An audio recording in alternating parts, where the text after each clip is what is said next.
Welcome back to the channel, everyone.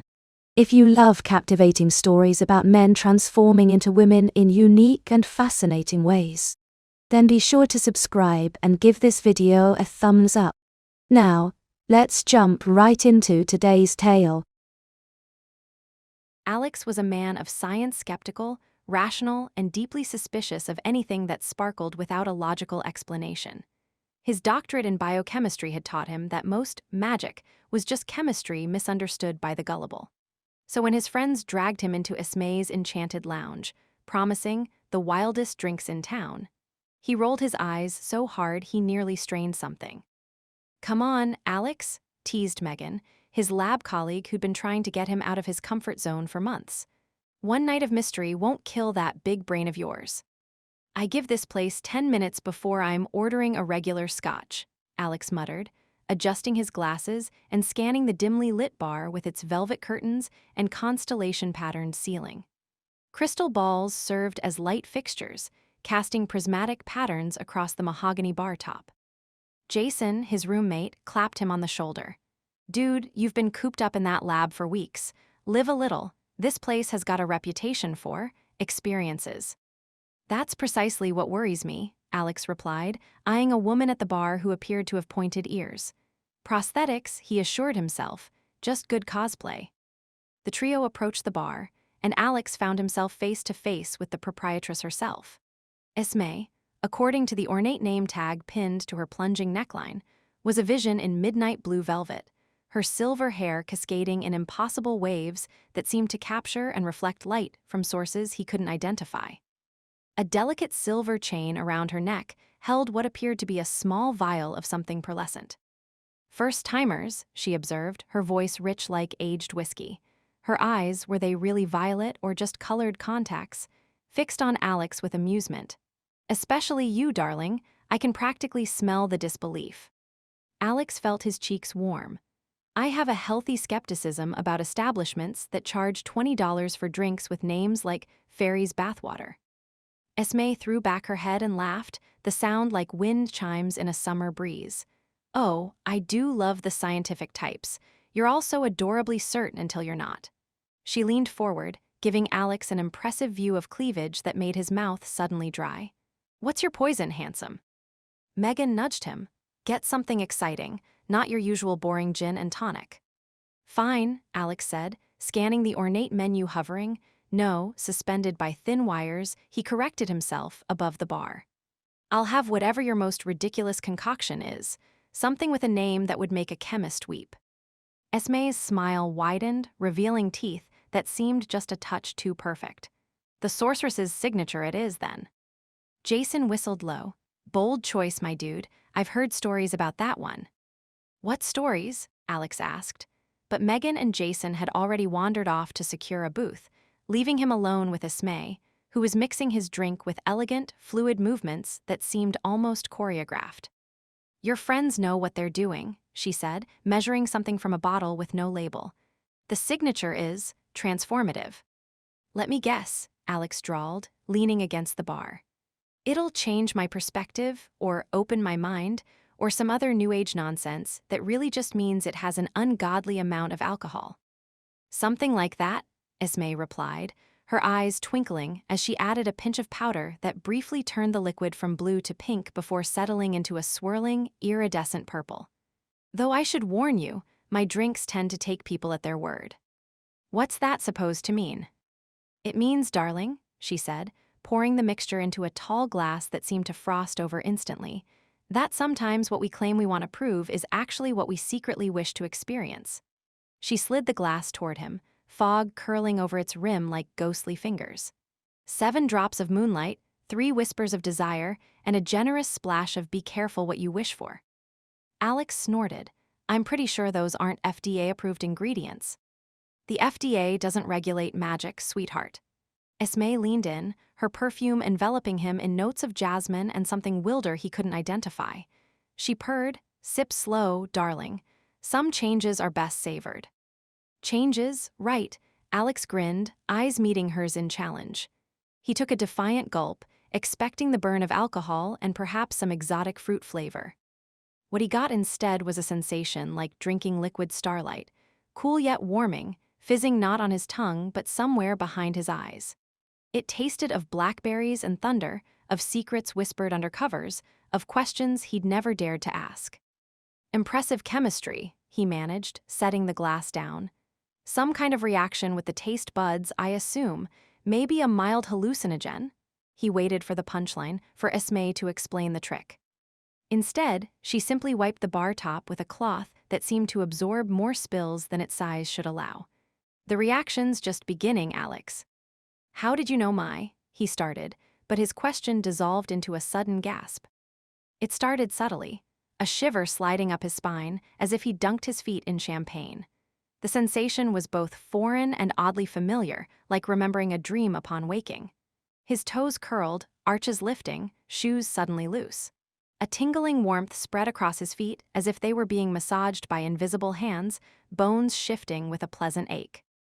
It's just the alcohol hitting me fast, he rationalized, even as he wiggled his feet, feeling his socks slither against skin that felt softer, more sensitive, almost ticklish.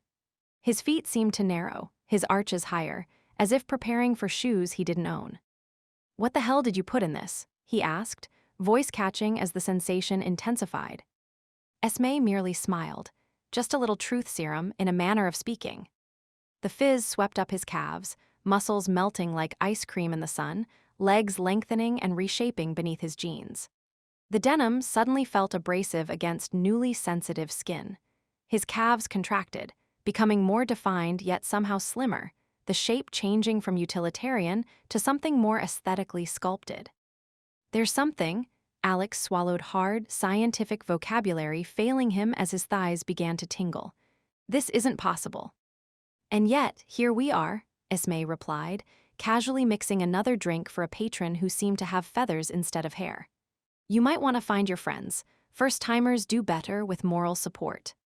Alex tried to stand, but his balance was off. His jeans tightened, seams protesting as his thighs filled out, plush and smooth, while his knees felt impossibly delicate, turning slightly inward. Every brush of denim was an electric whisper, like wind over bare skin. His stride had changed, his hips seemed to want to sway in a way they never had before.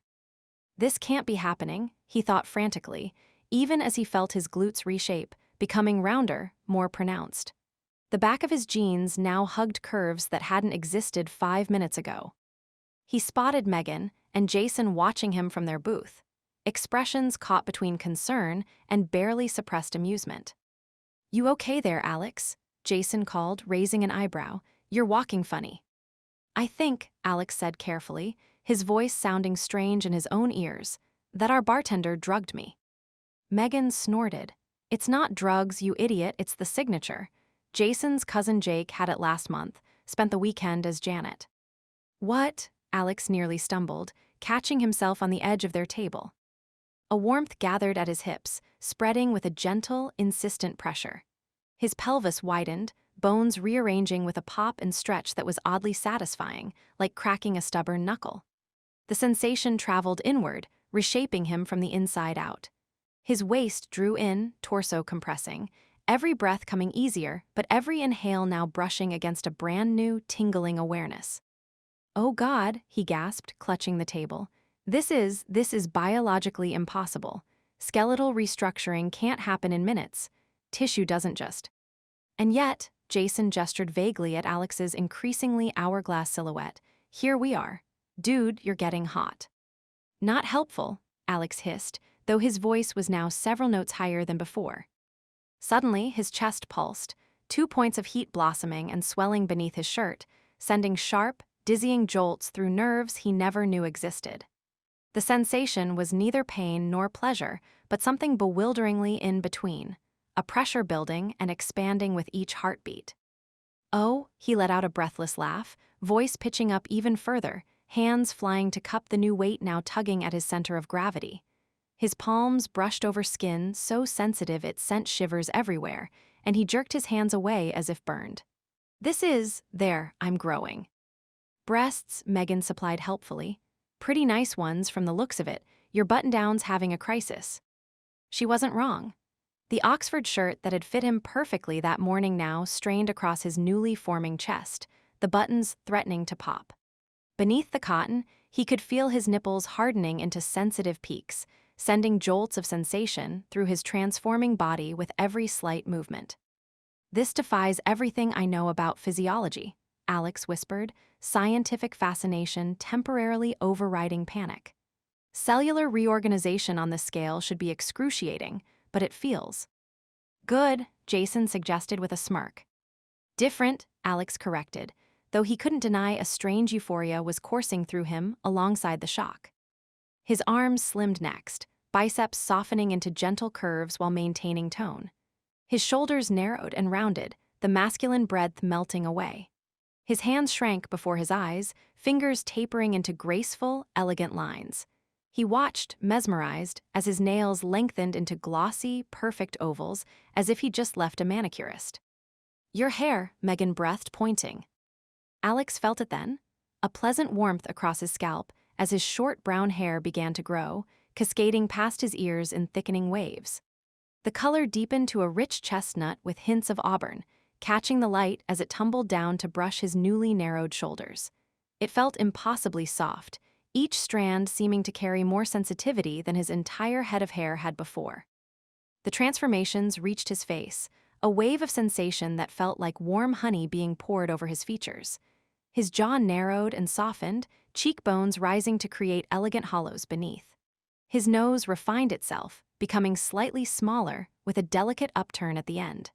His eyebrows arched higher, becoming more defined, while his eyelashes thickened and curled dramatically.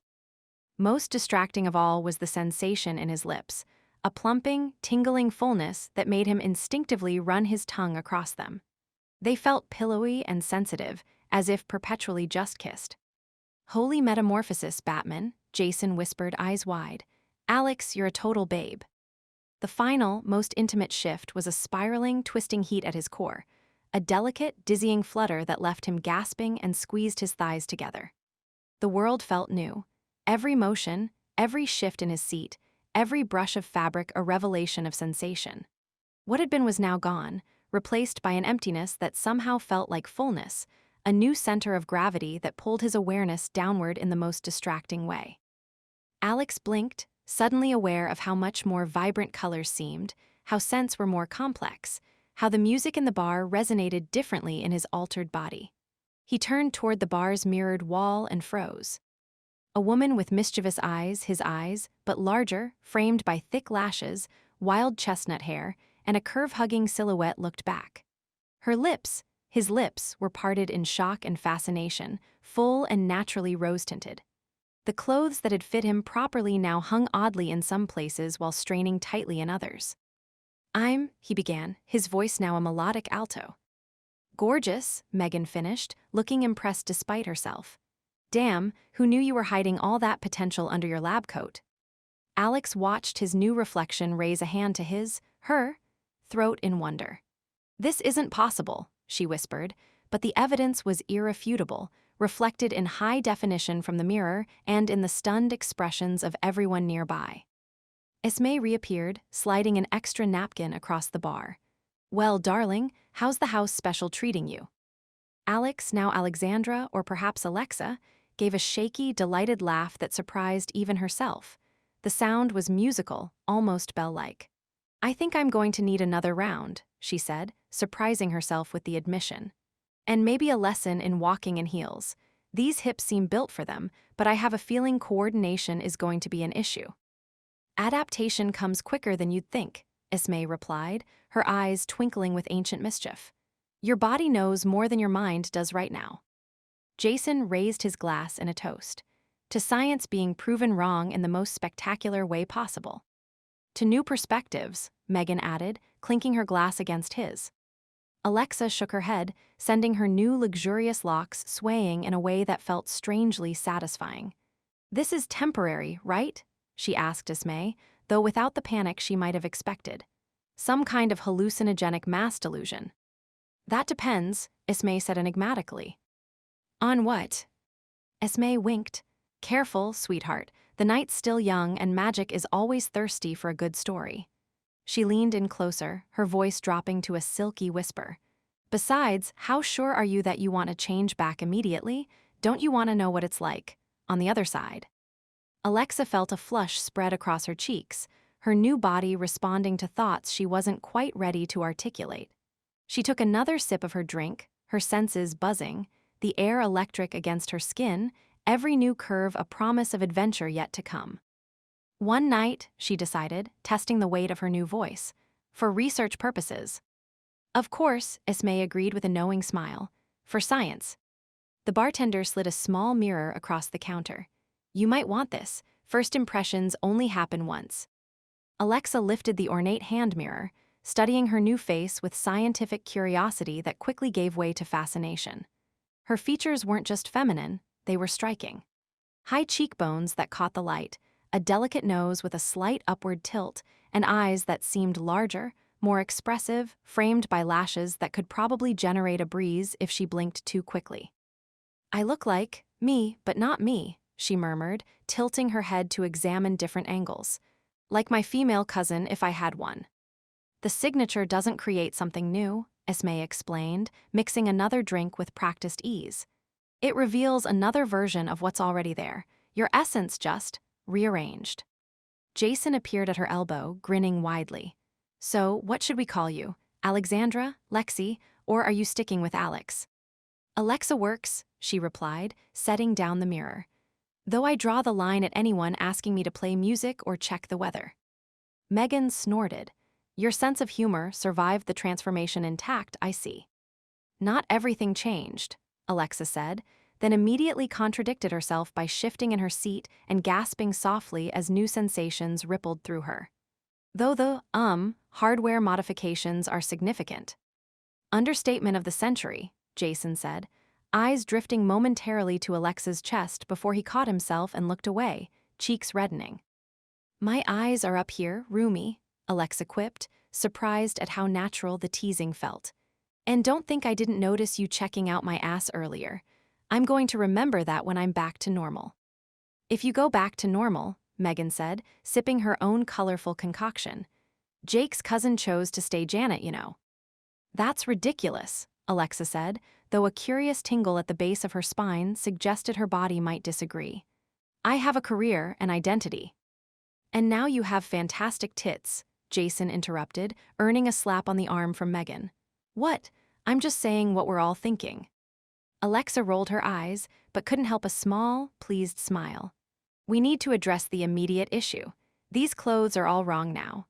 Her button-down shirt strained across her chest, while her jeans hung loose at the waist while squeezing her newly generous hips and thighs. I think I can help with that, came a melodic voice. A tall woman with skin like burnished copper and hair styled in intricate braids approached their table.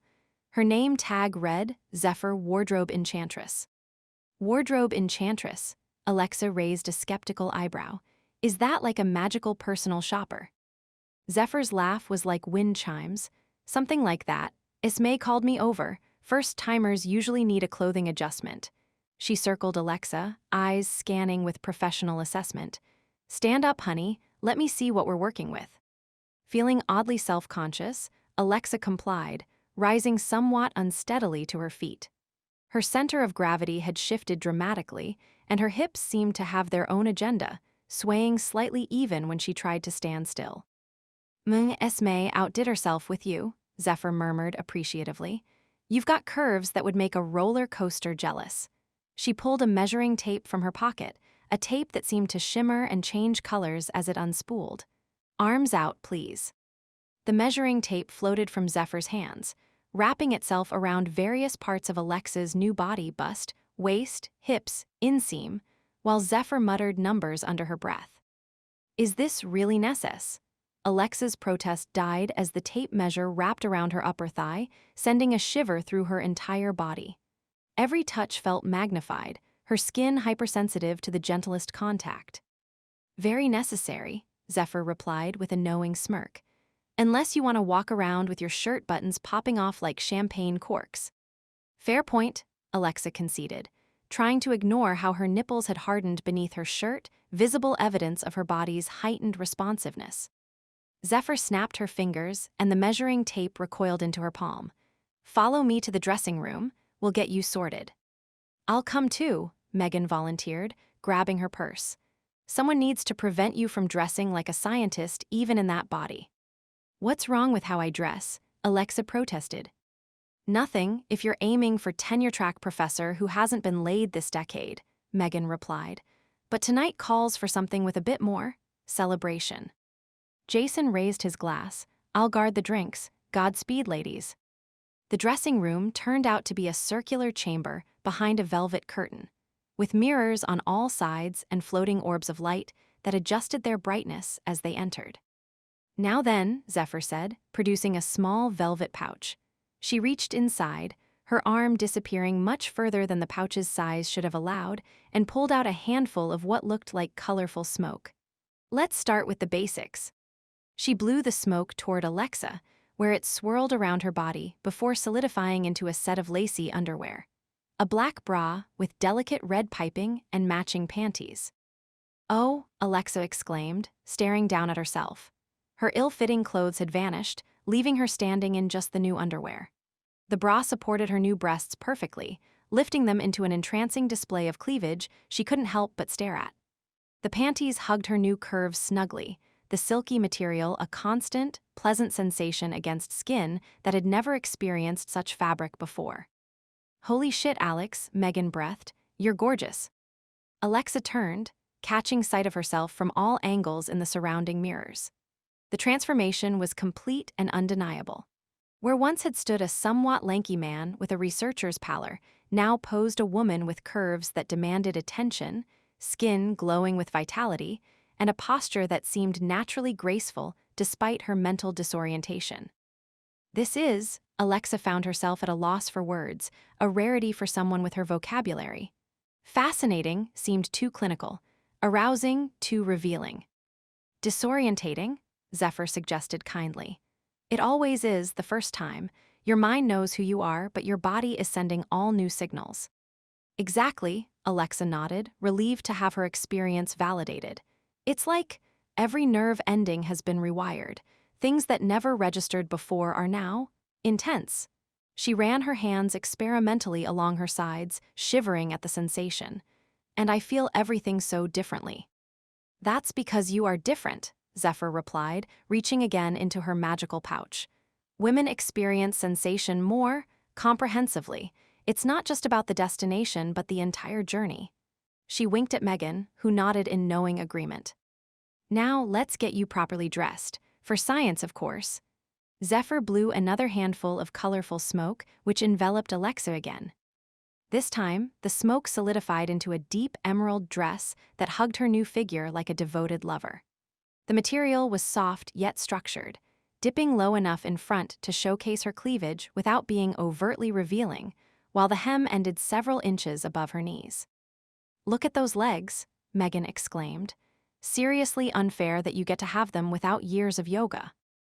Alexa turned slowly, watching the dress shimmer under the magical lighting. It fit as though it had been sewn directly onto her body, accentuating her narrow waist and the flare of her hips. "It's beautiful, but I don't know if I can walk in something this tight." "That's what these are for," Zephyr said, producing a pair of black heels from her pouch. 4 inches will start you with training wheels." "You expect me to walk in those?" Alexa's eyes widened. "I've only been female for 45 minutes. "The body knows more than the mind," Zephyr reminded her, setting the heels on the floor. "Try them." With considerable trepidation, Alexa stepped into the shoes. To her surprise, her feet seemed to adapt immediately, arches rising naturally into the position required. When she took her first tentative step, her hips swayed automatically to compensate for the altered balance. "See, your body knows," Zephyr smiled. "Magic is thorough." "This is uncanny," Alexa murmured, taking a few more steps and finding them increasingly natural. "I should be toppling over." "The signature is Esme's masterpiece for a reason," Zephyr explained. "It doesn't just change appearance, it rewrites muscle memory, instinct, even certain reflexes. Your body knows how to be female because, in this reality, it is female." "In this reality," Alexa caught the phrase, "you mean there are others?" Zephyr and Megan exchanged a look. Perhaps that's a conversation for Esme, Zephyr said diplomatically, after a few more drinks. A few finishing touches. A delicate gold necklace, small emerald earrings that somehow found their way into Alexa's newly pierced ears without pain, and a subtle application of makeup that Alexa couldn't remember receiving, completed the transformation. There, Zephyr said, clearly pleased with her work. Now you look as magnificent on the outside as the magic made you on the inside. Alexa stared at her reflection, barely recognizing herself. The woman who gazed back was confident, alluring, with a hint of mischief in her eyes that suggested she knew exactly the effect she would have when she walked back into the bar. Wow was all she could manage. Indeed, Zephyr agreed. Now go enjoy your research project, Professor. When they returned to the main bar, Jason nearly spilled his drink. Wow, Alexa, you look.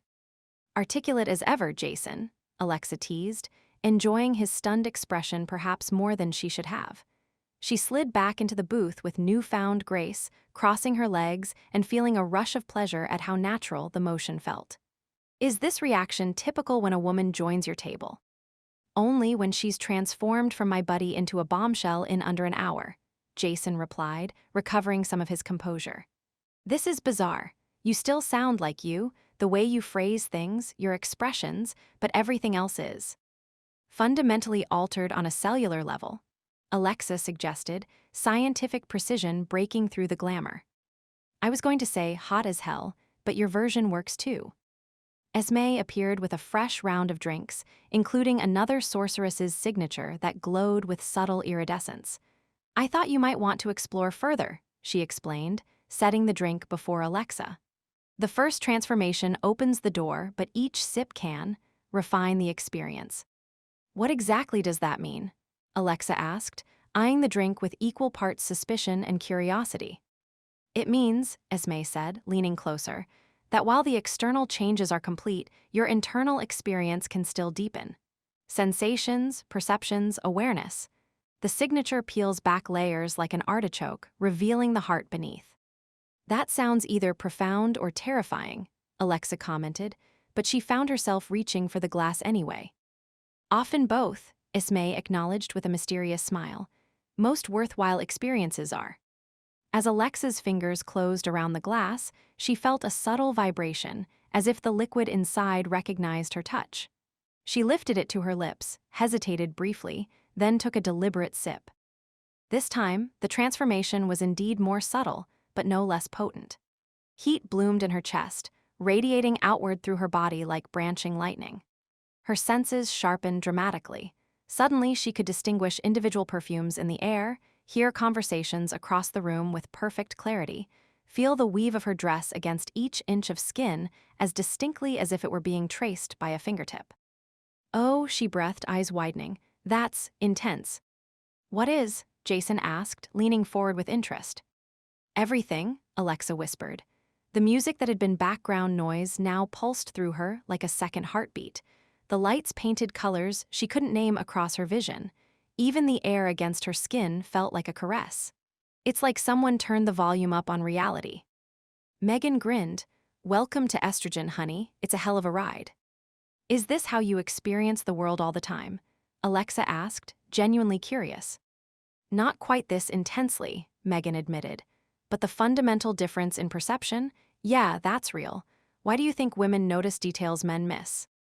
A tall, dark-haired man approached their table, his eyes fixed appreciatively on Alexa. Excuse me, he said, his voice a rich baritone that seemed to resonate in Alexa's newly sensitive ears. I couldn't help noticing you from across the bar. Could I buy you a drink? Alexa blinked, momentarily flustered by this unfamiliar situation. She'd been hit on before, of course, but never like this, never as the object of male attention, never with this particular power dynamic. She's good, Jason said quickly, a hint of protectiveness in his voice that both amused and touched Alexa. We've got her covered. The man raised an eyebrow. I believe the lady can speak for herself. All eyes turned to Alexa, who found herself in the novel position of being the center of this particular type of attention. Part of her, the scientific observer, was fascinated by the social interaction from this new perspective. Another part, the newly female part, felt a flush of pleasure at being desired.